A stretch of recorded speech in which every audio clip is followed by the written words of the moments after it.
Hey, you guys, before we get into the episode, I just wanted to make this announcement, something new we're going to do here at the podcast. I've had an overwhelming amount of people reach out to me, loving the show and whatever, and a lot of people saying they kind of dig the advice I give.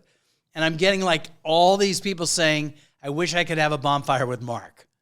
So first of all, I question their judgment, but I also am willing to oblige. So our new thing is I need a bonfire. And if you think you need a bonfire and if you think I can help or I have some insight, here's what I want you to do.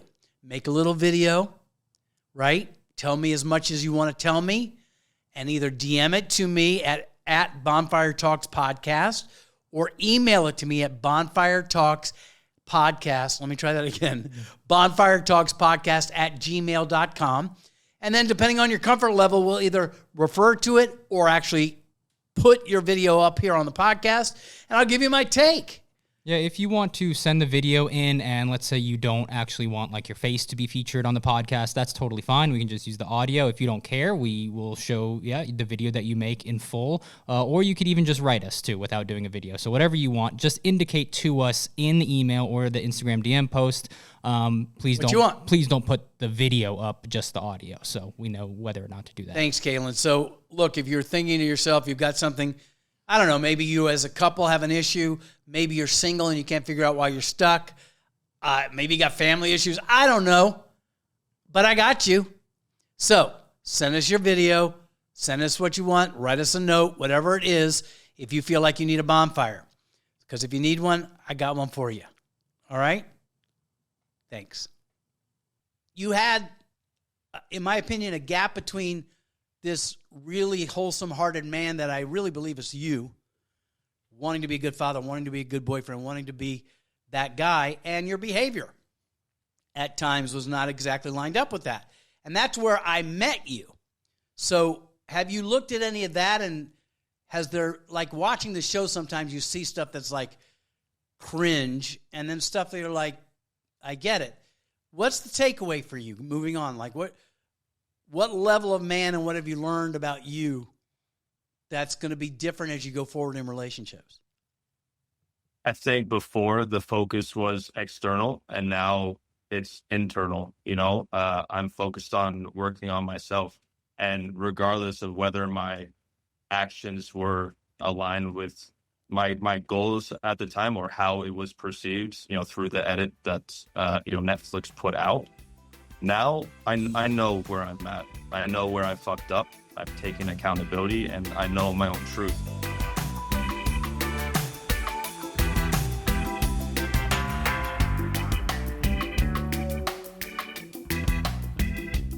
What's up, everybody? It's your friend Mark Walberg, Bonfire Talks with me. Very excited again this week. I've got a great guest. We're going to get into him in a moment, but if you watched this season of Temptation, but more importantly, if you haven't watched this season of Temptation Island, why do you hurt me? I mean, literally, I'd watch your show. I thought this was an understanding, that we have with each other. Luckily, I'm here with my buddy and producer, Kaylin. What's up, Kay? It's good to see you, Mark. Good to see you, too.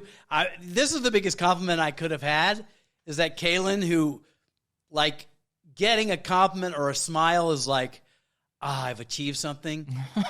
And you've watched the whole season. I was glued to the whole season. As I told you before, I'm not a big reality show guy, but yeah, dude, you nailed it. You knocked it out the park, and the show was great. It was just, I binged it. I couldn't stop. I told you, my fiance went to bed, and I couldn't stop watching. I finished the finale without her, and she was pretty pissed at me the next day. So if you guys want to come on as a couple and talk about that, apparently that's my lane. Yeah, and again, to all of you guys, I just do the show. It's a job that I got, and it's a reality show where, like, out of an hour, I'm 6 minutes, whatever, but somehow that's grown into this thing where whatever I'm spitting, people are buying. And so I just want to say to you guys watching that, it's easy to be jaded. It's easy to look at these things and go, it's TV, it's all bullshit. And a lot of it is, but I'm not. It matters to me.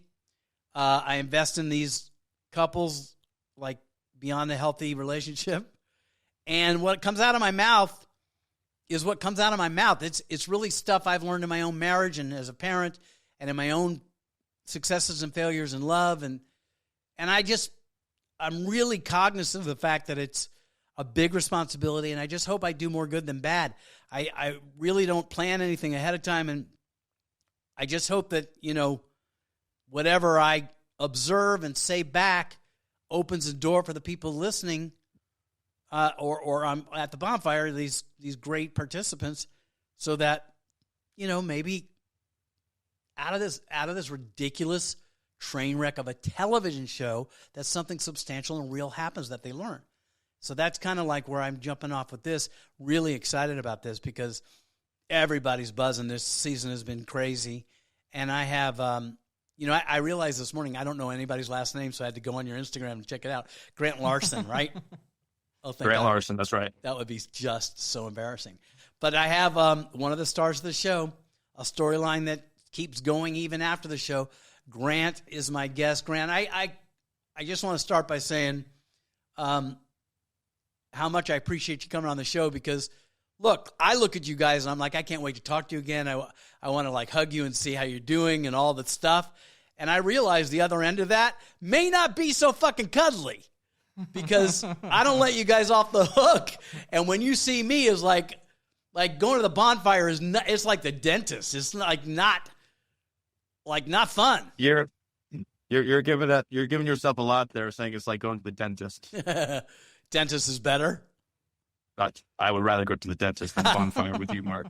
I got it. So I'm like the dentist drill raw dogging it with no Novocaine. There you go. That's more like it. Okay. Yeah, it's like getting a root canal once a day every week. Great. I'll just go fuck myself. I get it. I mean, it's really, really tough. And and the journey for you, really a battle with yourself and others. So, first of all, let's just start it, right? Yeah, absolutely. So, how are you doing with all the fallout? I'm sorry, you broke up there. I just want to start by saying, how are you doing? How are you emotionally? Where are you today? How are you doing? It's a lot. You've been through a lot. Did you freeze? Or are you just trying not to answer me? Yeah. Today, I'm a lot better than I was. Nope. Are you able to hear me? Yeah, I got you. In what sense are you better? You able to hear me? Yeah, okay. You're good. You're good. In what sense are you better than you were? Yeah. It's the beginning, when this show aired, all the backlash I was getting, I was so intent on showing people what the truth was, what my truth was before the show, during the show, after the show. And honestly, I made a fool out of myself being so worried about this stuff when in reality, the only person I needed to worry about was my own understanding of it. I know my truth. I know what happened. And regardless of how other people on the show are handling the situation, it doesn't have to have any effect on me. And I let it for a little bit. And that's why I say today, I'm a hell of a lot better than I was because I've only just recently realized it. I'm not used to having millions of people see me and my reactions. So that's that. You said a lot of really smart stuff there.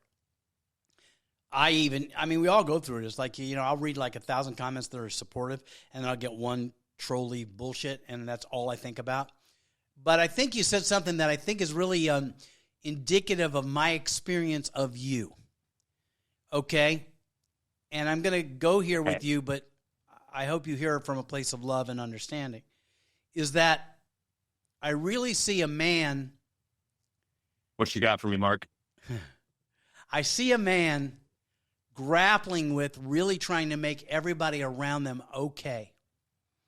Like, it's important to you that the people in your life feel good about them and you. And I think your heart leads your actions. But what I want to talk to you about or speak on is that thing where you're trying to let everybody know the truth. And in doing so, trying to say, this is the truth, and that other story isn't the truth. And that's kind of not a road that really brings it. I found it just never, it's like I say, it's king of the hill. Like, so you get on the top and say, no, here's what went down. This is what the truth is. And that just means that whoever's on the other side of that's got to come back and say, no, it isn't. And here's the truth. Then it's this receipt bullshit, and you go back and forth. So, but I acknowledge that process is inevitable when you're under such scrutiny. So what have you learned about you? Like, what are you saying to you these days? I think what I'm grounding on the most right now is that my peace, my internal peace is crucial to my ability to be a good man, to be a good father, to be an impact on the world. If I let anything or anyone else disturb my peace, not only is that my own fault, but it stops me from achieving anything that I want to achieve, you know? Yeah, I get that. I did a show many years ago called Moment of Truth, which was even more of a train wreck than Temptation Island. And it had people take a lie detector test, and they get asked these questions. It's just horrible.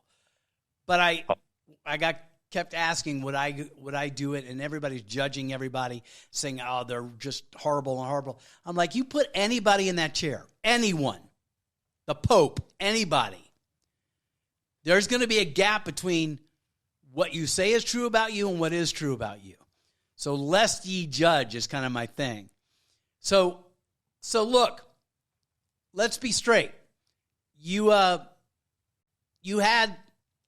in my opinion, a gap between this really wholesome-hearted man that I really believe is you, wanting to be a good father, wanting to be a good boyfriend, wanting to be that guy, and your behavior at times was not exactly lined up with that. And that's where I met you. So have you looked at any of that, and has there, like watching the show, sometimes you see stuff that's like cringe, and then stuff that you're like, I get it. What's the takeaway for you moving on? Like what level of man and what have you learned about you that's going to be different as you go forward in relationships? I think before the focus was external, and now it's internal. You know, I'm focused on working on myself, and regardless of whether my actions were aligned with my goals at the time or how it was perceived, you know, through the edit that Netflix put out. Now I know where I'm at. I know where I fucked up. I've taken accountability, and I know my own truth. And I'm no longer worried about being recognized for the truth because I have my own grace. I have my own peace. Yeah, I think that's really wise. I think people, no matter what you do, are going to have an opinion. And their opinion of you has little to do with you and a lot about what they're avoiding in their own world. Honestly, Mark, I'd say it has nothing to do with me. Yeah, actually. I mean, I want to make sure that I am recognizing what they're saying, but as an external thing. Does it make sense? Is there any validity? And, you know, a lot of the hate comments, maybe there was some validity to it, but I'm working on myself, and that's it.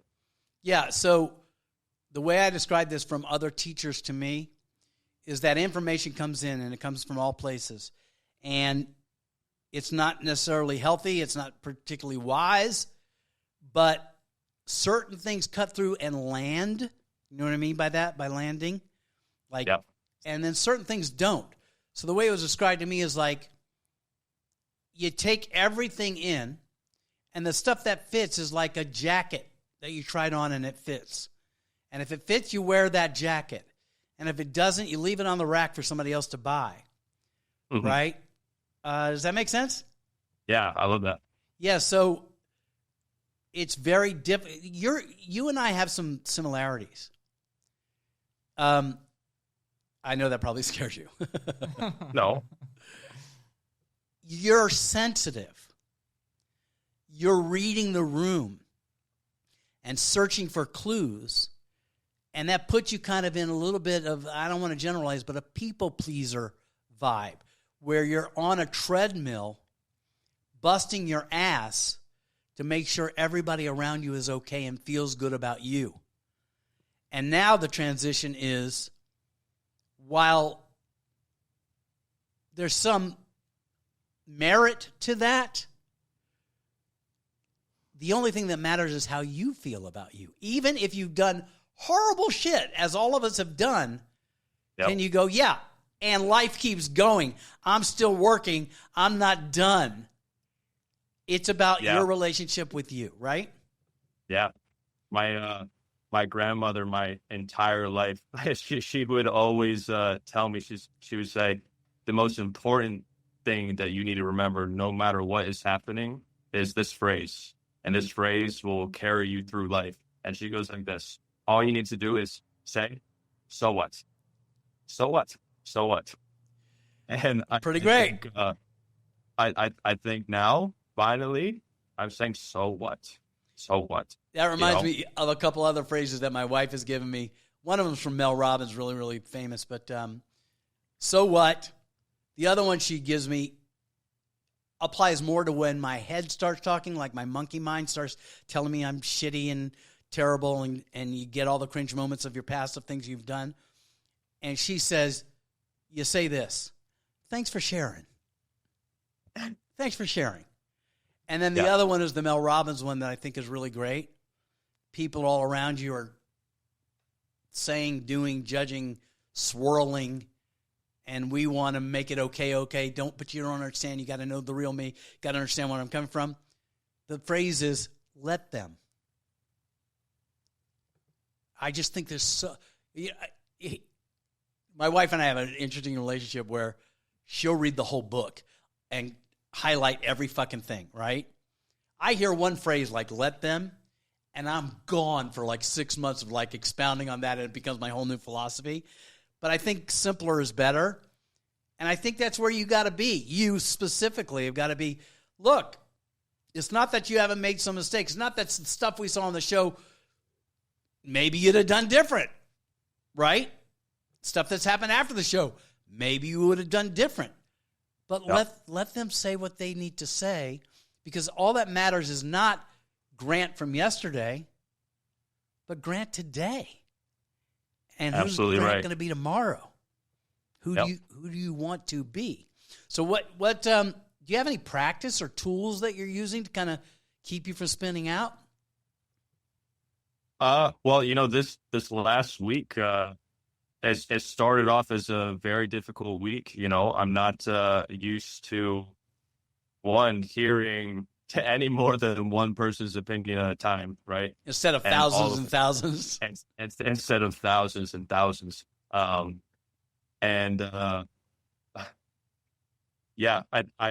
trying to just ground myself back in who I know that I am and the accountability that I know that I took. And when I got to a point where I said, damn, Grant, all right, that's enough. You fucked up enough. Move on and make the changes necessary. And so now I'm here, and I have finally released that need for my truth to be heard and understood, Yeah, I mean, this is like Big Brother Mark talking to you. Like that quest that you're going to finally set the story straight with everybody. Yeah, that's just uphill battle, and you never get to the top. It's never going to happen, and there's no need for it to happen. It does nothing for me. Yeah. Yeah, I think that's really wise. It's self-preservation. If that's where your energy goes, you're just never going to win. Never going to win that. So how are you occupying your time? How you look great. I've been following you on Instagram. There's things about you that I'm like, fuck, I didn't know anything about that. You play guitar and sing. I didn't realize until I saw it on the show, but you play guitar great. You edit and create like social media stuff that's like really high quality. I was really, really impressed. I reached out to you. I DM'd you, I think, and I told you that. So, but outside of that, what's your day-to-day and how you getting through? My day-to-day is pretty crazy. I've been an entrepreneur since I can remember. I mean, since I was 8 years old, I've been knocking on doors and making it up as I go. So I'm still absolutely doing that on a little bit bigger of a scale my main passion right now is honestly being a dad to my daughter, making sure that I'm holding on to these new values that I learned from the show and from after the show. And I'm building a company with my daughter too. So we're doing matching daddy-daughter swimwear, and it's really exciting. And I dealt with a lot of stress and kind of self-destruction after the show, or I had to get in therapy. And I used a platform called BetterHelp. It's an online therapy company. Very well aware of it. Yeah. Yeah. They're great. And so now this company that, we're starting, we're making sure that no matter what, 10% of every piece of proceeds goes towards either BetterHelp, supporting parents in need of mental health care that can't afford it, or another charity that we've partnered up with called Blessings in a Backpack, which has fed over 3 million kids last year. And what happens is the kids, they go into the office on Fridays, they get a little package they put in their backpack, and they have enough food for the weekend, every weekend for a 36-week school year. And it's really exciting. My daughter is very excited about it. She loves matching with me. I love matching with her. And hopefully we can, help a lot of people out. I used to think of therapy as this scary thing that you only go to when you're fucked up.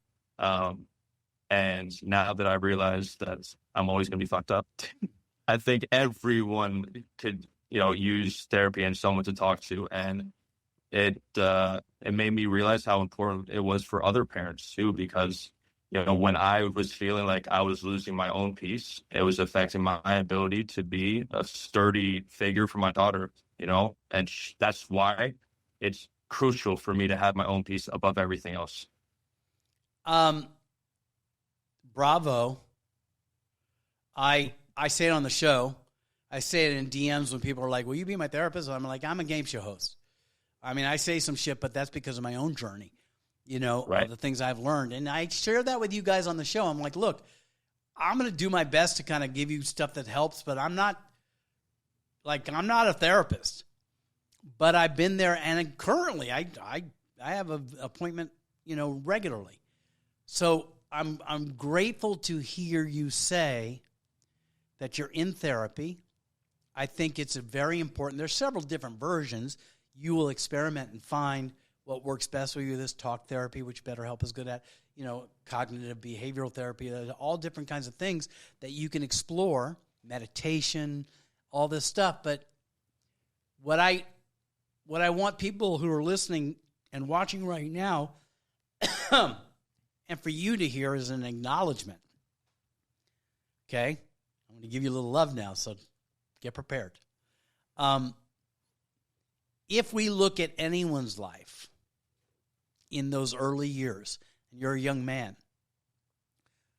we can easily string together failures and mistakes or L's that you've taken. And that can define the rest of our lives. But if you think of yourself as a plant that's growing, it's just seasons. And we can't go back and fix the mistakes, but what we can do is use them as building blocks and stairways to new pathways that we feel good about, right? And by you, first of all, letting go of having to be right in this situation, like letting people know what the truth is and but you know what, that thing, that spin, as best you can let that go publicly, and then working on it privately in your own head, because that's harder, and then getting help from a professional. That's how you become the man you say you want to be, right?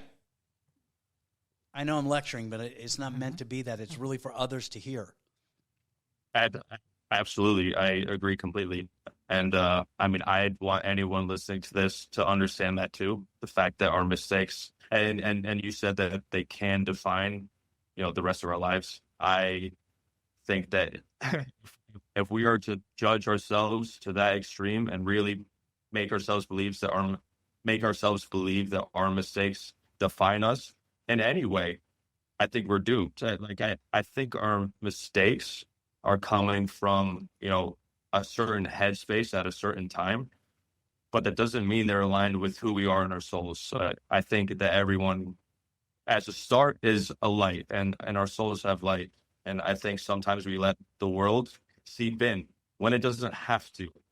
we let it, and it's our own choice to. And I am a prime example of that. I mean, I let the world's opinions seep in. I let external sources seep in, and I have until recently. And now that I've let go of that, where I've said, wait, I am in control. I'm in control of my own perception. And if my perception is this, I'll feel this way. If my perception is this, I'll feel this way. But damn, I'd rather be happy and peaceful, huh? So I'm going to choose that. Sure. I'm going to choose to be okay. You touched on something that kind of made me go through some stuff that and my wife and I separately and together have done a lot of extensive work on to understand what makes me tick. And something I'm going to offer you as a thought is that all of that is how you're dealing with the most recent input and noise that you're getting based on the show. One of the biggest things I've learned in my life to help me grow is looking at patterns of behavior. Because I look at it this way, there's certain areas where I'm a fucking killer. Like, I got it. I can do this. For some people, it's like earning money. For others, it's like, health, whatever. But then all of us have a blind spot where behavior keeps repeating. Now, here's what I'll tell you about that. It usually comes from something that happens when you're really young, like 3, 4, 5, 6 years old. And we could do an exercise to get there, but we're not. And then your little 5-year-old mind, having no fucking knowledge, makes a decision of who you are. And based on that decision, you just keep repeating behavior, right? So, for instance, in the short time that we've been able to observe you, which is through a lens and the editing and all that, I've seen this really tender, sweet, loving father, wannabe great husband who keeps doing behavior, repeating behavior that at the very least is like, seems like executive order function, like it's in the wrong order.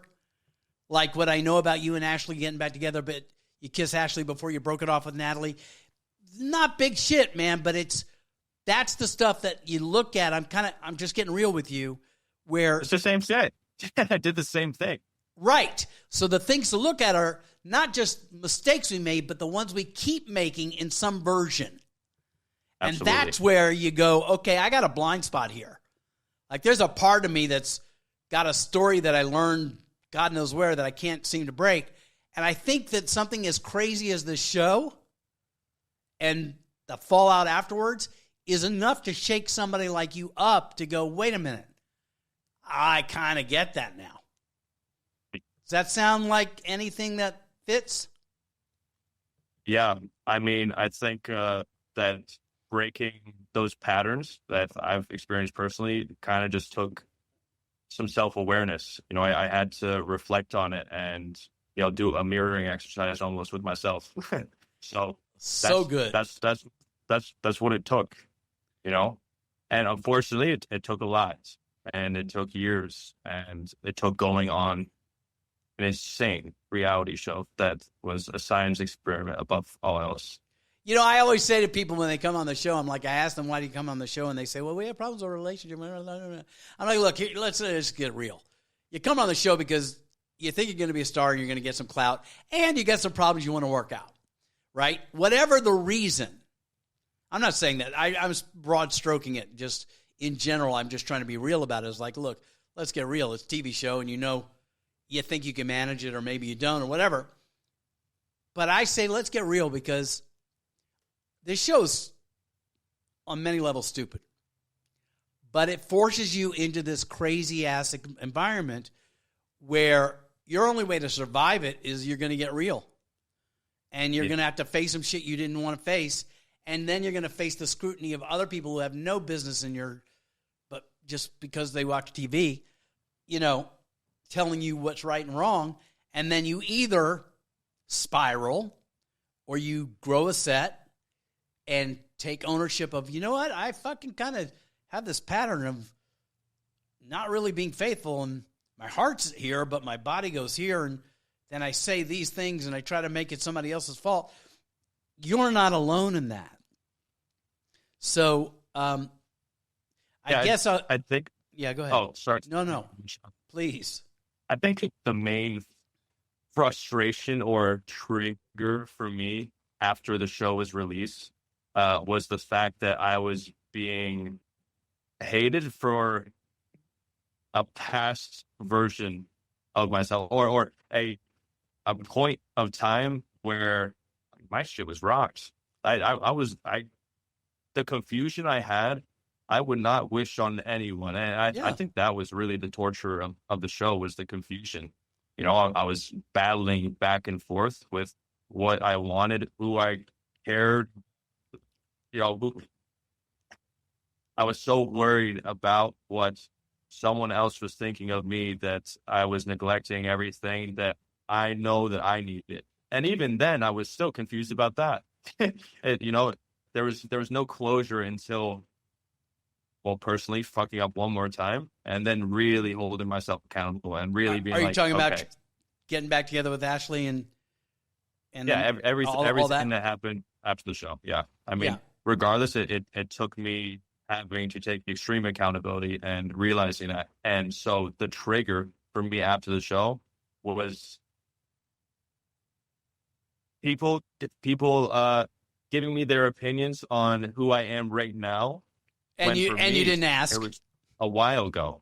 Yeah. Well, I mean, for me, this happened a year ago. I've already been through several other crazy mountains, and you guys are talking about over here, which is, well, they see a snapshot to correct them, right? You know, I was trying to correct them. I'm trying to correct other cast members are saying, and I just needed to disconnect. I totally get it. They see a snapshot and basically they know everything. And you're speaking to something that I say to people. Sometimes people who come on the show will like DM me and go, oh my God, I never thought it'd be like this, and how am I going to survive? And I think I even say it to you guys before it happens. I'm like, fasten your seatbelts. And I say something to the effect like, the scrutiny that you're under is temporary. Yeah. Like, you're going to be in the spotlight, famous and notorious. People are going to love you and hate you. A lot of times it's hate. And then it's going to be gone. And it's the same thing I say about your relationships. We make these final bonfires where you make a decision about, I'm going to leave alone, I'm going to leave together, I'm going to leave with somebody new. But I always say to everybody, the show ends, but relationships don't. Mm-hmm. And you've spent a year exploring, trying to get back together, maybe crashing and burning. I don't want to put words in your mouth, but maybe that was a crash and burn on both of your ends. Cleaning it up with Natalie, you know, having that crush, love, oh my God, overwhelming. I mean, she's a force, you know, and it's confusing. You said it. And now you've got a year, therapy, business with your daughter, grounding. Are you in any relationship right now with somebody? I'm not. I'm so glad to hear you say that. Because the only relationship you need to be with is you. And I think everything you've said, I hope is true for you. Because it is. It's the only way you're going to get through it. I mean, I found power in the accountability instead of the external force is what it boils down to. And that's the only way I'm sitting here today, able to smile and laugh with you about it. You know, I mean, I let it rock me for a good little bit. Takes what it takes, man. Look, my wife, I can share this with you because she's told me I can share this, but my wife is 40 years sober from drugs and alcohol and works a program, 12-step program to maintain that. And now she's more a guide than a student, but one of the living with her means I've learned a lot. And one of the things that's really great in AA and other programs is you take an inventory of your behavior and stuff, and then you go back and you make amends to the people you need to make amends to. And what you don't do that for them. You do that to close a file of regret, guilt, blame, whatever. It's always nagging. And you go and you say, hey, that guy I was did this to you, and I'm sorry. And then they either say, hey, it wasn't a big deal, or I totally get it and I love you, or yeah, fuck you. But it's not for them. It's for you. And so I really like where you're at. I hope this meeting of us you feel is not judgment, but like care. You know, if I want to sit and judge, like I watch Love is Blind, and I'm judging every one of them. I've got the answer to every fucking one of them. I know what's up, and I'm like, how could you do that? Guy's a dick, and she's just letting him walk all over. You know, all of that, which is an example of how we do this, right?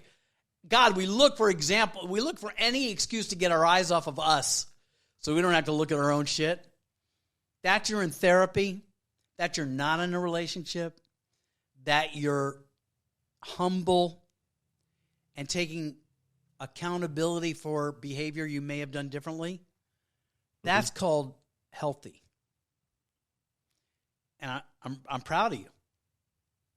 Thank you, Mark. Others, and I've seen others get bitter and angry and just turn on the show and go, it's all a fucking lie and blah, blah, blah. Look, I just want to let you know that everything you said is really wise, and I want to believe that you believe it, and I think I do. And anything you want to add, anything you want to say before we say goodbye, anything on your chest that you want to just let both of my viewers know? I think we both played with fire, expecting not to get burnt. And, well, you know what happened. Yeah. A little bit of sink, a little bit of burn there. I think the experience was necessary, though. And you know what? It's funny. I've thought a lot back to what you said in the beginning, and you said to everyone that not a single person in your 20 years of experience with the show has said that I regret going. Yeah, I may have said something to that effect. I think there are a couple of people that regret, but you know why? The ones that regret coming on the show haven't done the work that you've expressed. Because here's the thing about life. We could either tally it up as mistakes and successes, W's and L's, or we could take a higher approach spiritually to say that every single thing that happens to us or that we do is there to inform us. So we say thank you. Thank you for the lesson. Thank you because I misstepped here. I'm going to be that great in my next relationship. Everything that happens, the things, like I've had things thrown at me recently that are like, what the fuck? I don't deserve any of this. But I train myself to say, even when I don't know the answer, thank you. I'm looking forward to seeing why this happened and what I'm supposed to learn from this. Right?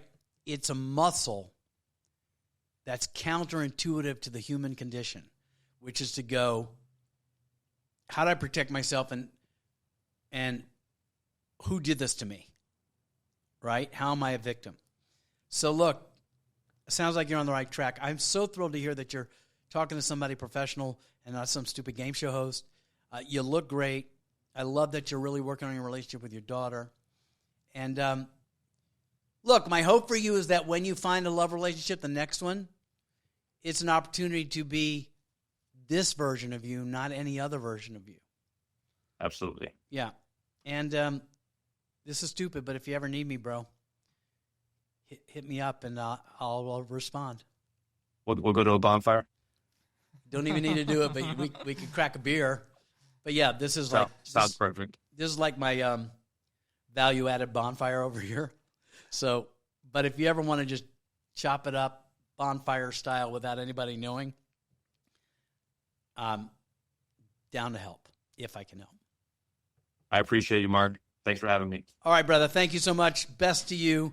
And let me just say goodbye to everybody. Hey, here's the deal. Easy to judge. We can watch behavior in a snapshot. We love it. That's what reality TV is. And we can go, that guy's a fucker, and this guy's great, and that girl doesn't deserve it, and that guy doesn't deserve it. We can do that all day long, and we're not necessarily wrong. But I'm asking you and telling you that if the cameras were turned around, I don't know if you could handle the heat. And grace and space and understanding is what's going to get us all through, right? And when you hear somebody grow, like Grant has shared, you create space for that. My heart's warm and excited about that. But I'm a puddle of emotion these days, so if that's not for you, go listen to Joe Rogan. But I kind of need you to stay here because,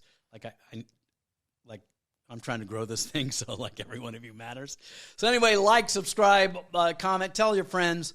This is kind of what this thing is shaping up to be. This is a place where we talk about real stuff, and if it's helps you, then I'm psyched. And I look forward to the next time we talk. Grant, thanks again. You're the best.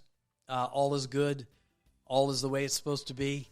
And the more you say that, the more it's true. And so go enjoy Miami. And to you guys, thank you for joining me, and I'll see you next time. I'm out. That's it. Thanks, Mark.